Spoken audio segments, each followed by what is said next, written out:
Magandang hapon sa inyo lahat, guys. Nandito ako sa SM City dahil napakain sa bahay. Maganda dito, malamig. Pero nandito ako sa labas. Yung mga puwan dito sa labas ganyan. Dahil hindi naman mainit yung halaw. Sa loob din kasi pag matagal ka na sobrang minute. So okay lang. Sa bahay talaga ang litik. Once again, habang pag-wait lang tayo, siyempre, kakain muna tayo, guys. Kasi yung tatay yun. Kanina pa ako gustong kumain, kataon na busy ako sa bahay pag i-edit yung aking mga i-edit. So, kain muna tayo, guys. Hello guys, magandang hapon sa inyo lahat. Dito ako sa SM City. Nagmerenda ako ng world coffee. At siyempre, paborito kong ube turon. You know? Sarap siya.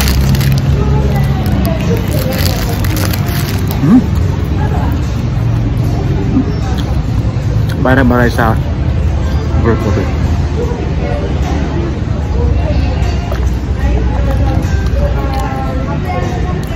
Di ba walang sugar? Bagay na bagay ang turon. Sarap guys. Ha?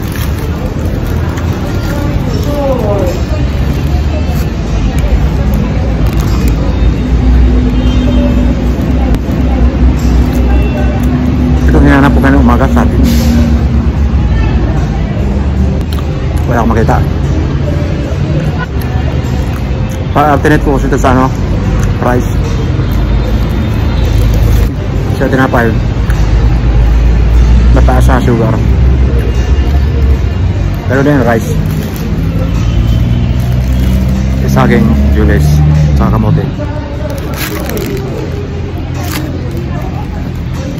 Nakakabusog pa.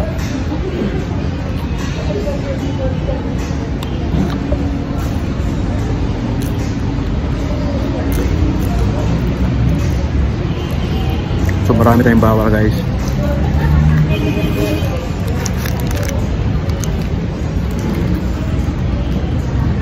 Ingat talaga tayo sa pagkain.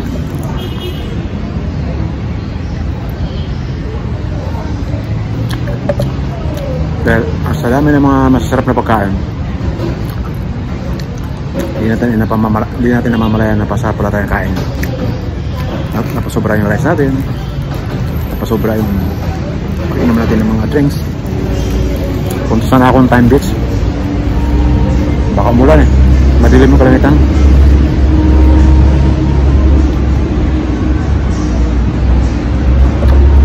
Kaya dito ako namaster sa SM.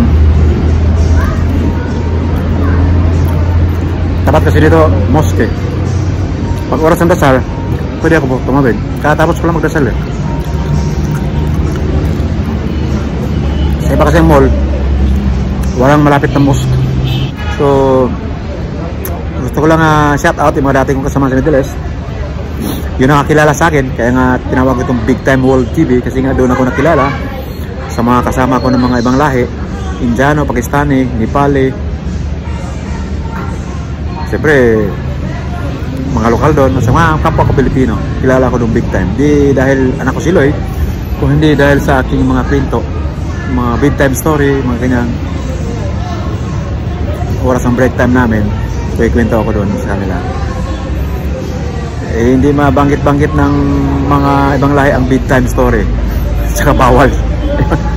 Bawal yun, magpipinto ko ng big time story. Ang dinig nila, big time.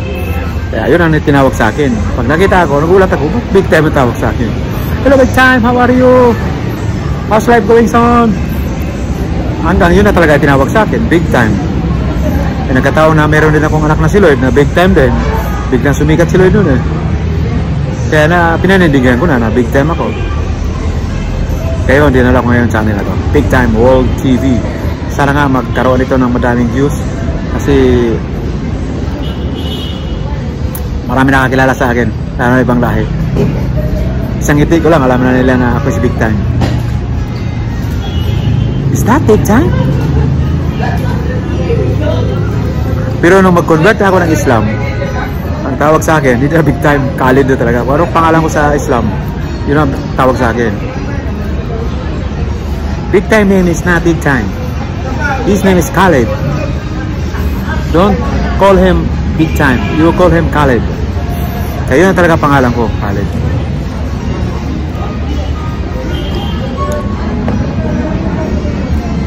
Pero sa ano ako, Saudi, June talaga tawag sa akin. Pero bagong salta ako sa Manila, Undoy tawag sa akin. Kasi ang tawag sa akin sa probinsya, Undoy talaga. Ganun kasi sa probinsya, pag nag-isang anak ka lang, junior ka, Undoy talaga tawag sa'yo. Yun yung pinangga ba? Sa Bisaya pa. Pinangga ng anak. Kasi nga, nag-iisang anak lang ako. Sa huling asawa ng aking inay, so pinangga ako.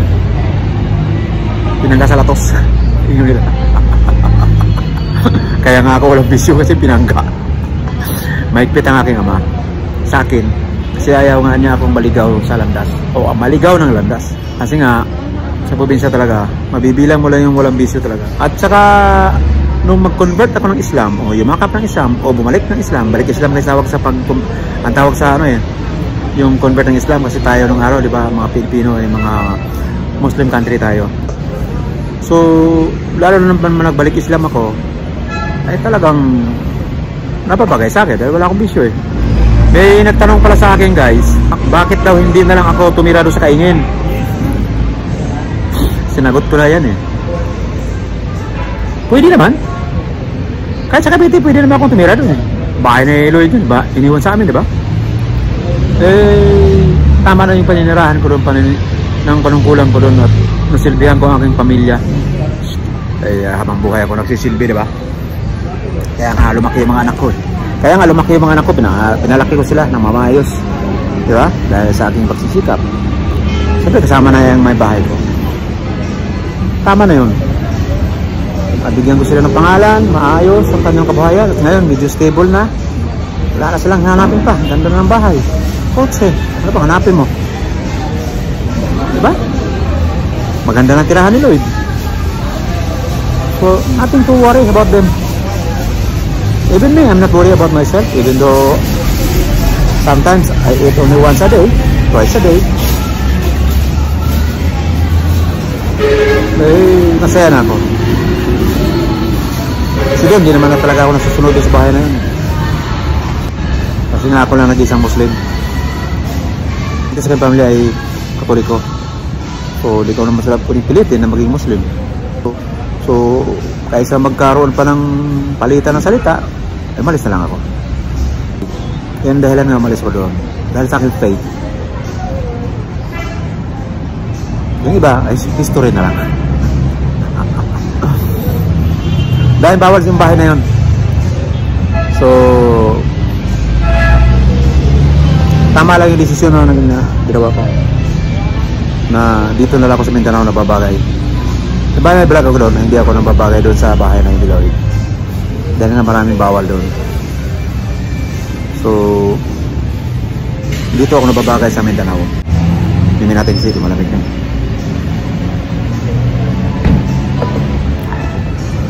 So, yun guys. So, maraming nasagot ko yung katanungan nyo. Kaya dito ako sa Mindanao. At, okay naman ang buhay, may trabaho naman ako kahit paano. Tama lang, pambayad sa aking boarding house, pagkain, kuryente, tubig, ilaw at saka internet.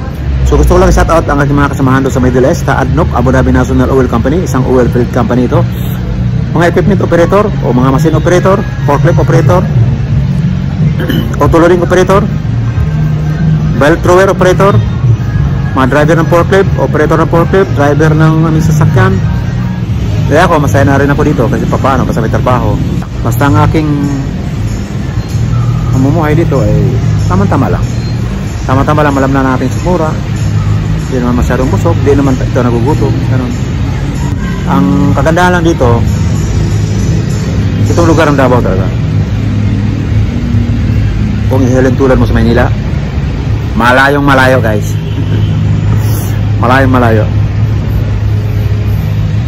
Kung ikumpara mo sa Maynila. So yun guys, at kinikwento ko lang sa inyo guys. At siyempre, agad din isi-shout out yung mga kasamahan ko dito sa I-Core Philippines Davao Branch 1 and 2. Site 1 and 2. Shout out sa lahat ng mga I-Coreans dyan. Sa mga regular at sa mga kontraktor katulad ko ng mga seasonal lang. kita-kits na lang tayo pagpasok namin next week. Kasi nga, wala pa kami schedule ngayon. Katapos wala ng aming training at saka nesting. Pero ano na kami, in-loss na kami sa production. So yun lang guys, wala naman ko ibang may balas sa'yo. Yun lang. So yun lang muna vlog ko sa ito. Nung nasya kayo mag-like, mag-share at mag-subscribe sa akin channel, Big Time World TV. Yes!